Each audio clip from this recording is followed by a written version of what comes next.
Mais uma vez, bom dia a todos. Agradeço a participação de vocês nesse dia bonito e ensolarado. Na página 183, tinha um texto sobre democracia, que a Noruega sendo considerado o país mais democrático do mundo. E a gente está vendo porque não é Estados Unidos, né? O atual presidente reclamando de que foram manipulados, votos perdidos, notícia na Band, notícia da Globo de 300 mil votos. Enfim, e a Noruega dando exemplos. E tínhamos perguntinhas A, B, C, D. A primeira, avalie o critério usado para medir o índice de democracia de um país. Qual deles você considera desnecessário? E se você considera um, e qual você acrescentaria? Alguém respondeu? Vamos lá. Professor, Sim. eu coloquei que eu acho todos os critérios usados muito válidos e bons. E eu não achei nenhum desnecessário. E Boa. também acho que nenhum deles deve ser tirado ou acrescentado. Beleza. Tá ótimo. Parabéns. Muito obrigado. Daniel. Vai lá, Yasmin. Quem vai estar falando? Pode falar, Eu coloquei, Yasmin. na minha opinião, todos eles são muito necessários, já que eles possuem bons critérios e todos fazem sentido, porque muitas vezes tem coisas sem sentido que as pessoas colocam em que a população não acata muito bem. Boa. Muito bem. Parabéns. Mais alguém? Vinícius, Isabela, Daniel. Caiu, Vinícius. Pedro. Professor, eu acho que todos os critérios são necessários para manter a democracia, né?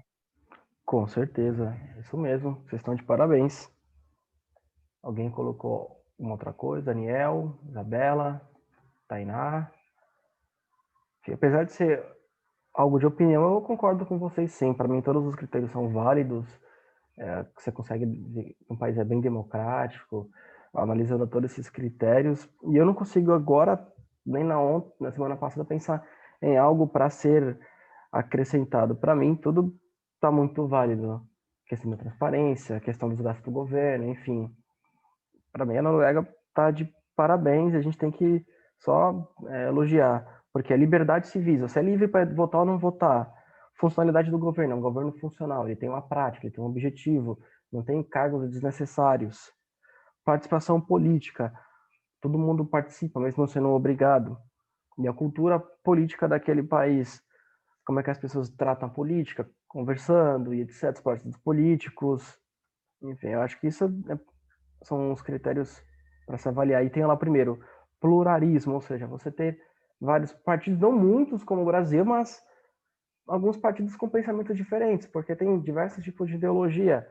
Tem os socialistas, tem os conservadores, tem os liberais, tem os libertários, tem os sociais-democratas que querem liberdades econômicas e o governo forte para atuar no bem-estar civil, por exemplo, que a gente vai ver ano que vem em sociologia, que eu trabalhei com eles. E tem diversos tipos de pensamento, diversas maneiras de você enxergar a vida. E eu acho que esses critérios são válidos, vocês estão de parabéns. D. O que se pode afirmar e está explícito no texto em relação ao Estado, impostos e serviços públicos? Quando vocês leram esse texto, qual a impressão que vocês tiveram com relação ao governo, ao Estado, questão de impostos e serviços? Eu coloquei que tá bem nítido que o governo é bom e que se preocupa com o povo, com a cultura, com a política e com os serviços públicos. Exatamente, parabéns. Eu coloquei que a gente pode ver com clareza que o governo é direito e bom, e ele se preocupa com a sua população em um geral. Boa, isso mesmo. Mais alguém? Pedro, Daniel, Isabela, Tainá, enfim. Júlia e Yasmin, vocês estão de parabéns, é isso mesmo. Como vocês falaram, vocês estão de parabéns, eu concordo. É um governo bom, se preocupa com o povo. Isso mesmo. C. Reflita e opine. Você considera que a relação entre confiança no governo e baixa desigualdade são fatores decisivos para o sucesso de uma democracia? Justifique. Eu coloquei que sim, porque, na minha opinião, a confiança é a base de tudo. Então, se você confia no seu presidente, já é um primeiro passo. Exatamente, isso mesmo. Exatamente. Porque se a gente não confia em quem comanda o nosso país, do que vai adiantar? Exatamente. Estão de parabéns, é isso mesmo. Fundamental. O primeiro passo é confiar no presidente. Confiando no presidente facilita demais para a democracia. Porque vai ter que ter um governo, né? Vai ter o chat. Sim. Vai ter que ter um governo para cuidar da coisa pública, da segurança nacional, da saúde, educação. Alguém vai ter que cuidar. E uma democracia funciona com alternância de poder, você confiando no cara, que está lá, na mulher, enfim. Parabéns. Essa daqui podia até ser em grupo, desde que não se organizassem presencialmente. Debatam, reflitam e organizem uma lista com sugestões concretas e explícitas para melhorar a democracia brasileira. Vocês colocaram, fizeram? Vamos lá. Professora, essa eu não fiz. Não? Então eu peço que vocês escrevam, me mandem, e aí eu posto no grupo dos pais, dando as ideias do grupo como um todo. E aí eu vou parabenizar vocês publicamente por terem sugerido ideias para melhorar a democracia. O que vocês acham? É a opinião de vocês. Como opinião, tudo é certo, tudo é válido. Vocês acham ideia A, B, C, D? Coloque para melhorar. O que vocês acham? Vamos analisar processo eleitoral e pluralismo de ideias. De repente vocês acham que não tem, que todas as ideias não estão sendo representadas, que tem muitos partidos apenas por carreirismo, por exemplo. Vocês acham que talvez devam ter vários partidos, mas com ideias diferentes. Liberdades civis. A gente é livre para poder não votar, se caso a gente não queira, por exemplo. Funcionalidade do governo. Vocês acham o governo brasileiro, tanto municipal, federal, estadual, funcional, ou vocês acham que tem muitos cargos inúteis, gastos desnecessários do governo que podiam ir para outras áreas? E a participação política? Vocês acham que o povo participa, acompanha durante 4 anos? Que o povo sabe quem foram os deputados e senadores que votaram há 2 anos atrás? Estaduais, federais e senadores que votamos em 2, se venceu, se não venceu, o povo acompanha o que está sendo feito na Assembleia do Estado, na Câmara Municipal, na Câmara e no Senado Federal. Você acha que na questão de participação política, o povo participa da política acompanhando, fiscalizando, cobrando? O que você acha que tem que fazer para o povo participar? Cultura política, como é que é a nossa cultura política? A gente tem grupos, movimentos, diversas ideias, enfim. Aí vocês vão dizer o que vocês acham que tem que fazer para melhorar a democracia brasileira. Quaisquer ideias, pode ser várias. Mandem para mim, que eu copio, vou colar no grupo dos pais. Como vai ter uma segunda aula, então esse intervalo de 9h50, 9h40 até 10h50, que é a próxima aula, vocês façam essa listinha, sugestões, e me mandem, por gentileza, que aí eu posto parabenizando vocês, beleza? Eu tinha pedido para vocês fazerem página 185 também. E aí, uma questão mais pessoal, opinião, não tem certo e errado. Cada um tem o que tem é fatos. Fatos são fatos, aí não tem como questionar. Professor, Oi. e então se eu colocar porque Deus quis, vai dar certo também, então, né? Sim. Você pode colocar, porque Deus quis, tudo isso faz parte de um Armagedon, que vai chegar um apocalipse e a gente está indo de mal a pior. Pode. É a sua opinião, é a sua visão. Sim. Os cristãos acham que logo mais que um dia nós vamos ter um apocalipse. Talvez é pior, que vai piorar muito, que vão ser várias pragas. Então, se você acha que Deus quis assim, tá válido também. É a sua Ah, tá, opinião. obrigado, professor. Nada. Leandro, bom dia, seja bem-vindo. Vamos lá, página 185. Observe o que vem ocorrendo na sua cidade, no seu bairro, na sua escola. Segundo vocês, na opinião de vocês, que eu vou sempre respeitar todas as opiniões, eu só quero que vocês saibam os fatos e a opinião, cada um tem a sua, para mim, tanto faz, tanto fez, enfim. Pessoas de diferentes religiões têm se respeitado? E aí, o que vocês acham? Em Mongaguá, no bairro onde vocês Eu moram? coloquei que depende. Porque tem uma parte que sim, mas tem uma parte que não. Beleza, isso mesmo. Júlia? Eu também acho isso, professor. Eu coloquei que, na maioria das vezes, sim. Porém, tem vários casos de pessoas com intolerância religiosa, né? Ocorre bastante, ocorre alguns casos, sim. A gente já chegou a ver. Caso de desrespeito com religiões de matriz africana, chutar a prós-católicos que é Nossa Senhora Aparecida, desrespeitar igrejas evangélicas, enfim, afirmarem groselhas. Simplesmente ocorre. Pedro, Daniel, Isabela, Tainá, Não, Leandro. professor, eu acho a mesma coisa. Beleza, é isso mesmo. É isso mesmo.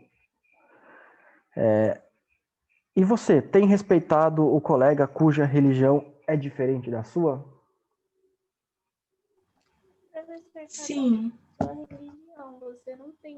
Eu Coisa coloquei que de não deve sim. brigar nada, tipo, religião, cor, tipo, essas coisas assim, não tem que, tipo, não respeitar, porque cada um tem sua religião, cada um tem sua opinião.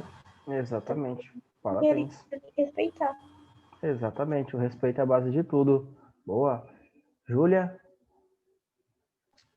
Eu coloquei que sim, professor. Beleza, isso mesmo. Tem que. Parabéns. Yasmin, todo mundo tá respeitando? Alguém não tá respeitando? Enfim, parabéns. Ano que vem a gente vai ver assuntos bem legais que eu comentei com você. Vocês vão estudar em sociologia comigo, com a Lourdes. São assuntos bem legais. Social-democracia, países nórdicos, liberalismo, diferentes visões de enxergar a economia, e caso seja comigo vai ser a mesma coisa. Se vocês olham para os países nórdicos e falam, gostei, beleza, não gostei, liberalismo gostei, não gostei, aí vai ser muito da opinião de vocês em sociologia. Eu vou permitir qualquer tipo de opinião. Quando for fato, aí é fato. Por exemplo, quando foi implementado, por exemplo, o Bolsa Família, 2003. Quem era o presidente na época? Luiz Inácio Lula da Silva. Quando teve o auxílio emergencial, se caso venha perguntar, foi no ano de 2020 por causa do coronavírus. Aí são fatos. Agora, opinião, como é um assunto diverso, como tem diversas maneiras de enxergar a economia, a política, a sociedade, aí cada um vai ter a sua opinião. Eu tenho amigos mais liberais, mais socialistas, mais conservadores, enfim, cada um tem sua opinião. Então, é em sociologia comigo, ano que vem, assuntos bem legais, e a opinião de vocês vai sempre ser respeitada, beleza? Sobre esse caso de religião, eu fiquei, tipo, meio assim pra mim, porque que nem no começo do ano eu tinha falado para um dos alunos da sala, e aí um desses alunos começou a ficar me zoando, começou a falar um negócio sobre a minha religião, eu falei, né? Mas, cada um tem sua opinião, aí tem que fazer a cabeça da pessoa para a pessoa respeitar. Sim, exatamente. Cada um tem sua opinião, cada um tem a sua opinião, a sua maneira de enxergar o mundo, enxergar como a sociedade deve se organizar. Em economia, por exemplo, temos várias vertentes de economia. A vertente mais socialista, liberal, tem os liberais da escola austríaca, os liberais da escola de Chicago, tem os liberais que são mais Friedrich Hayek, por exemplo. Tem um site chamado Mises, que ele pega 17 assuntos diferentes e o que cada escola pensa em economia, sobre impressão de moeda, sobre Banco Central, sobre inflação, sobre juros, aí vai ver que tem divergência de opiniões. Se os economistas, vencedores de prêmio Nobel, que estudam pra caramba, tem grupos que pensam diferente, por que tem que ser uma unanimidade? Por que tem que pensar de maneira igual? Enfim, a mesma coisa vale para a questão política, a atuação do governo, quanto o governo pode ou não pode atuar, interferir, uma ação do governo, um programa. Aí vai ser a opinião de cada um. Se os tops, os PhD, os vencedores de prêmio Nobel divergem, o cara vence um prêmio Nobel tem um pensamento. Aí no ano seguinte, o outro vencedor do prêmio Nobel tem um pensamento diferente. Se eles têm pensamento diferente, por que a gente tem que ter pensamento igual? Por que tem que convencer o outro? Enfim, aí é mais da opinião de cada um. E assim vai ser sempre respeitada. O que eu quero sempre para os meus alunos é que eles vejam um fato, olhem as diversas opiniões, e aí tire a sua própria opinião e pensem com a própria cabeça, que leiam, que estudem, que pesquisem, que vejam uma situação por cima assim, aqui está a situação, um lado, outro lado, não tenho opinião, não consigo entender, beleza, normal. Minha opinião é essa, minha opinião é aquela, normal também. Tem assuntos que eu não domino, por exemplo, ainda mais se envolve parte de química, parte de física, biologia. Se tem debate só nessa área, eu fico assim, caramba, e agora? Como é que é? Vou pesquisar, vou atrás, eu não consigo emitir uma opinião logo de cara. E é normal também, se vocês não conseguirem emitir, ou emitirem após ver os fatos. É isso que eu quero sempre dos alunos, que as opiniões sejam respeitadas, que vocês aprendam a pensar com a própria cabeça e ter uma própria opinião, beleza? Último assunto, debatam e opinem. O que podemos fazer para melhorar o relacionamento entre pessoas de diferentes religiões do Brasil? E aí, pedem para elaborar propostas. Vocês fizeram?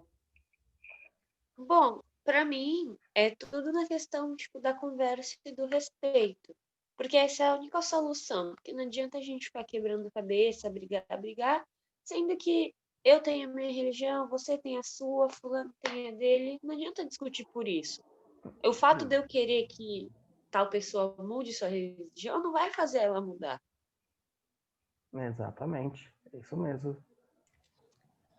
Professor, eu coloquei que, na minha opinião, nós deveríamos começar ensinando na escola mesmo, a respeitar todas as pessoas, independente da religião, independente da cor da pele, independente da sexualidade. Porque, querendo ou não, são através das crianças que vão ser o futuro mais para frente. Exato. E tentar fazer as pessoas que já são adultas entenderem o que é o respeito. Exatamente, parabéns, é isso mesmo, ótima ideia, Júlia. Porque se as escolas ensinarem o respeito desde já, o que vai acontecer? Essas crianças vão envelhecer, vão ter filhos, e elas vão ter na mente o respeito, e elas vão passar isso para os filhos dela. E aí vai ter filhos e vai acabar naturalmente passando o respeito. Se cada escola em cada cidade do país fizer isso, promover o respeito, fomentar o respeito, que cada um preserve a religião, o pensamento do outro, quando tiver filhos, vão pregar isso. Vocês vão pregar isso para os filhos de vocês. Os filhos de vocês, para os seus netos, vão falar a mesma coisa. E assim vai indo progressivamente. Vai chegar uma época que nem vai precisar ser falado isso na escola, que os pais já vão educar os filhos. E quando a gente for trabalhar isso, o professor já vai ter sido moldado a preservar, divulgar o respeito, e aí vai ser algo natural da sociedade. Uma ótima ideia. Vocês estão de parabéns. Mais alguém colocou alguma coisa?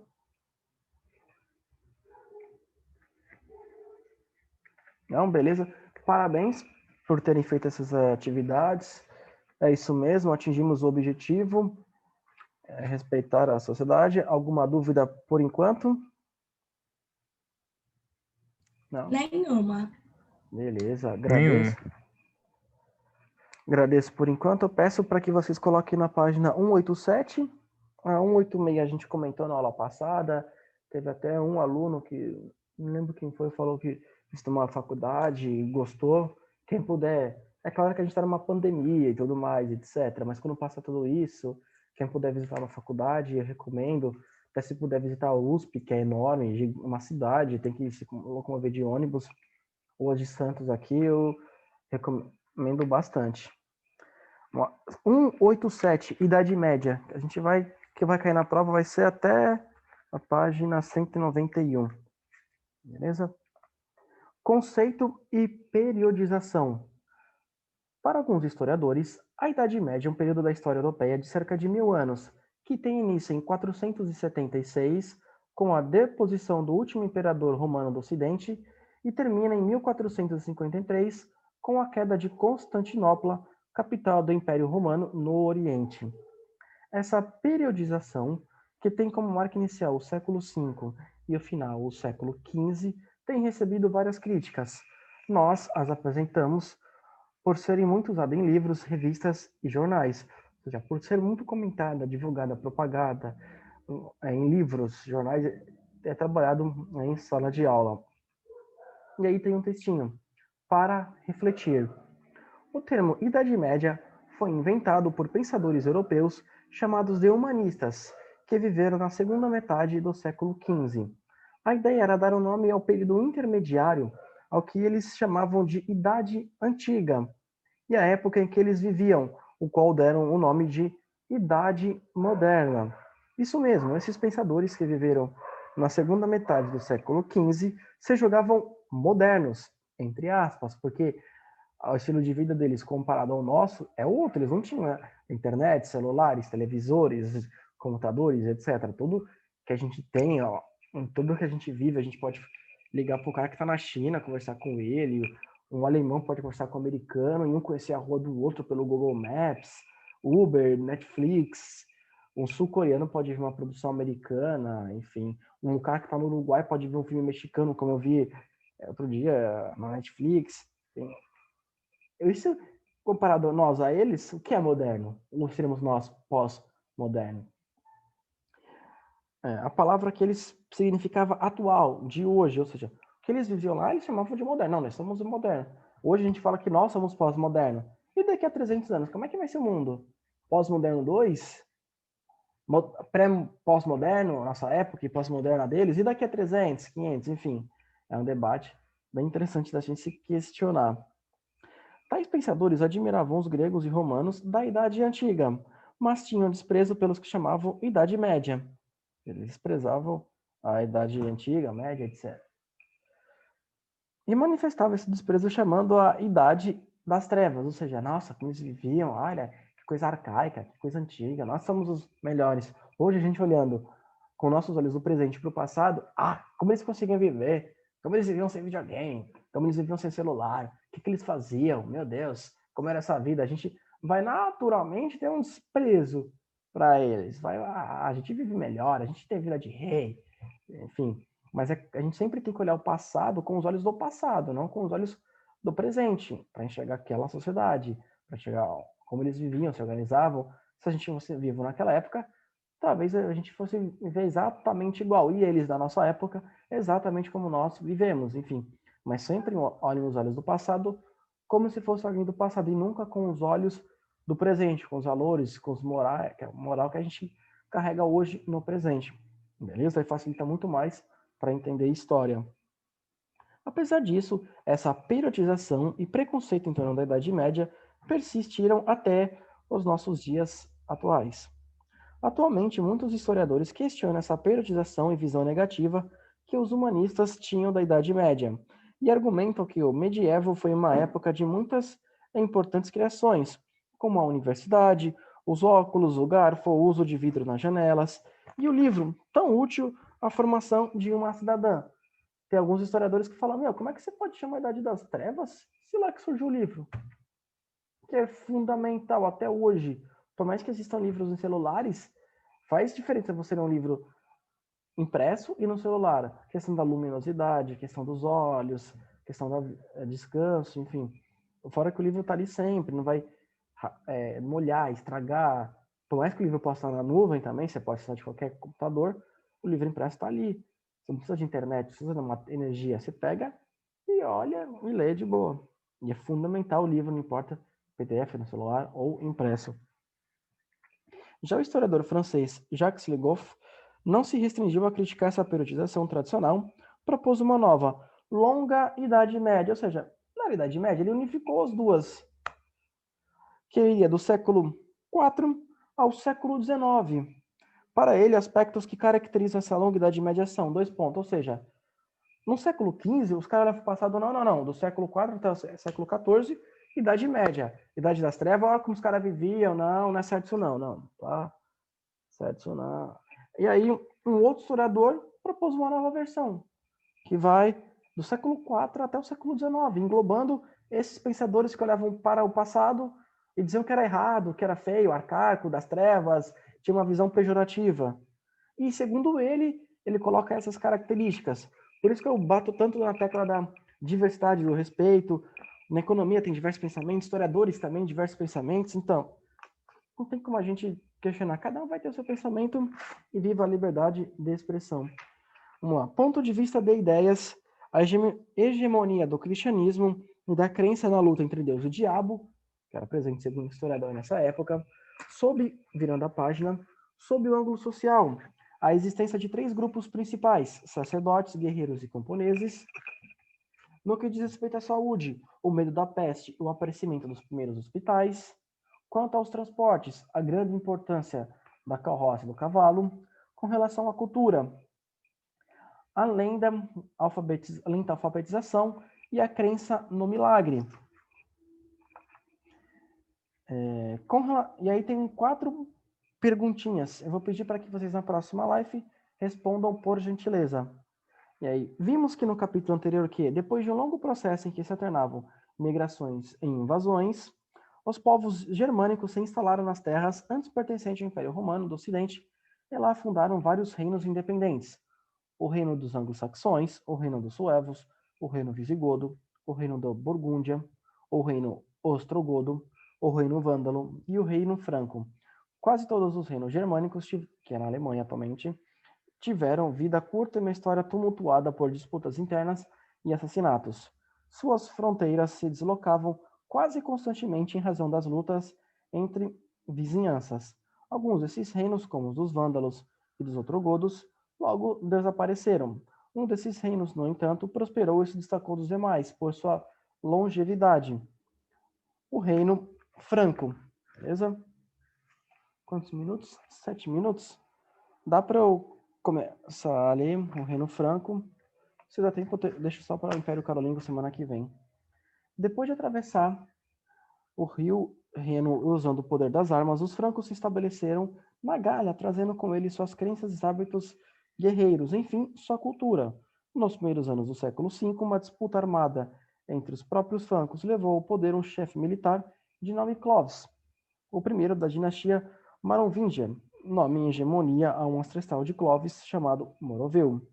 No poder, o rei Clovis, 481 a 511, estabeleceu a capital do seu reino em Lutécia, cidade que deu origem a Paris. Frente a seus guerreiros, conquistou a terra dos burgúndios e visigodos. Esses povos tiveram seus bens saqueados e produtos desses saques foi dividido entre os guerreiros francos. Mas a violência não foi a única estratégia utilizada pelo rei Clovis.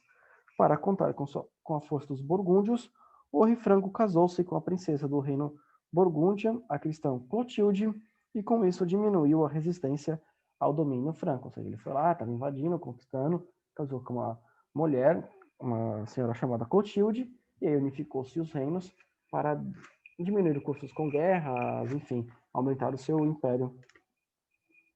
O sucesso do expansionismo franco não se deveu apenas à perícia de seus guerreiros, mas também, principalmente, à liderança do rei Clovis com a igreja cristã, solidificada em 496, quando ele se converteu ao cristianismo, ou seja, ele aderiu à religião principal das pessoas, evitando brigas, perseguições, mortes e estimulando a paz. Beleza? Vou ler esse último texto, Os Reis Indolentes. Para a semana que vem a gente lê a página 190 e 191 e terminar para conteúdo da prova.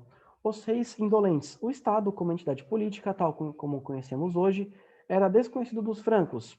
Na visão deles, o rei era uma propriedade particular do rei. Esse modo de ver acabou tumultuando a administração do reino e facilitando a ocorrência de uma série de traições, seguida de assassinatos de membros da realeza.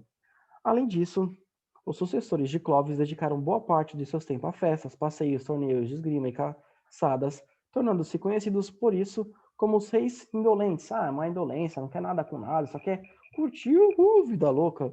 Esses dois fatores colaboraram para o enfraquecimento do poder real e para a passagem da administração do reino às mãos do prefeito do palácio ou mordomo do paço, um alto funcionário da monarquia com poderes de chefe de governo. O cara só tinha vida boa e quem cuidava da coisa pública eram essas pessoas, porque o rei só queria saber de zoeira. Um desses prefeitos de palácio, Carlos Martel e seus guerreiros, conseguiram barrar o avanço dos árabes muçulmanos na Europa Ocidental, vencendo-os na Batalha de Poitiers, em 732.